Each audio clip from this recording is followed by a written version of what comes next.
ፎፉ ወንድማችን እንግዲህ እንደምታዩት ማለት ነው የኛ ቀብራራ በአዲስ ነገር ከችሏል ማለት ነው ጋይስ። ይሄ ፎቶ የቆየ ነው ወይስ ምንድነው አላውቅም። ገብቼ ስፈልግ ግን አጥቻለሁኝ። የተሰራበት ነው ወይስ ምንድነው ብዬ ስፈልግ አጥቻለሁኝ። ኢንስታግራም ላይ ያገኘሁት ፖስት አድርጎት ማለት ነው። ሌላ ቦታ ስፈልግ አጥቻለሁኝ አላውቅም። እና ውዶቼ ምርጦች እንግዲህ ፏፏ ወንድማችን የምወደው የማከብረው የምር በጣም በጣም በጣም ደስ የሚለኝ ልጅ ነው። ፈታ ያለ በዛ ላይ ከሰው ተግባቢ። እኔ እንጃ ምን እንደምላችሁ ብቻ አላውቅም። በጣም ነው የሚመቸኝ እሱ ልጅ እና አንዳንዶቻችሁ የምታሽቃብጭው ነገር የምትለኝ ነገር አላችሁ ማለት ነው። አንቺ ምን አገባሽ?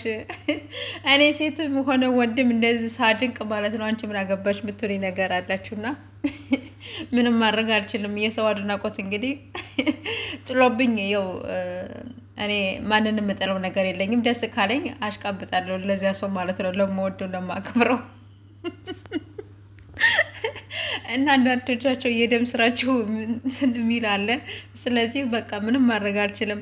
እና እንግዲህ እንደምታዩት ማለት ነው በዚህ መልኩ ፏ ብትን ኑሮ መጧል ማለት ነው። ደግሞ ያምርበታል ሱፍ ምናምን። እስኪ አበባ ጽጌረዳ አታምርም? ኦ ማይ ጋድ ስታምር የምር በጣም ነው የምታምረው። እና ጋይሶች ሰብስክራይብ፣ ላይክ፣ ሼር